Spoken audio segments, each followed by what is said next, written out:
பெஞ்சல் புயல் எதிரொலி சென்னை விமான நிலையம் மூடப்பட்டுள்ளதால் 500க்கும் மேற்பட்ட பயணிகள் தவிப்புக்கு ஆளாகியுள்ளனர். விவரங்களை செய்தியாளர் சுரேஷ் வழங்க கேட்கலாம்.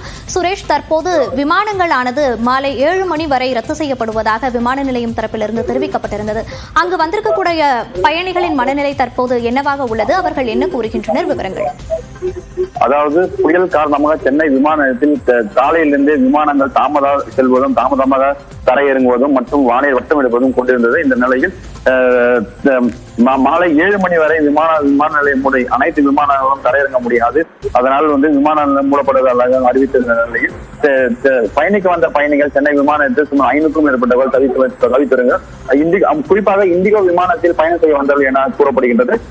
இதனால் விமான நிலையத்தில் பயணிகள் சுமார் சிறுவர் முதல் பெரியவர்கள் விமானத்தில் காத்துக் கொண்டிருக்கின்றார்கள். அவர்களுக்கு தேவையான உதவிகளை இண்டிகோ நிறுவனமாக செய்து தரப்பதான் கூறப்படுகின்றது. மாலை 7 மணிக்கு மேல் வானிலை மையம் சீரான பிறகு இந்த விமானம் இயக்கப்படுவது என அறிவித்திருந்த நிலையில் 7 மணி வரை பயணிகள் விமானத்தில் காத்திருக்கும் சூழ்நிலை ஏற்பட்டுள்ளது. அது மட்டுமின்றி சென்னை விமானத்தில் 24 மணி நேரம் பறக்கக்கூடிய மூவர்ண கொடியானது தற்போது கொடியானது கிழிந்துள்ளது. அந்த கொடியை அப்புறப்படுத்தும் பணியில் விமான நிலைய அதிகாரிகள் ஈடுபட்டு வருகின்றனர். விவரங்களை வழங்கியமைக்கு நன்றி சுரேஷ்.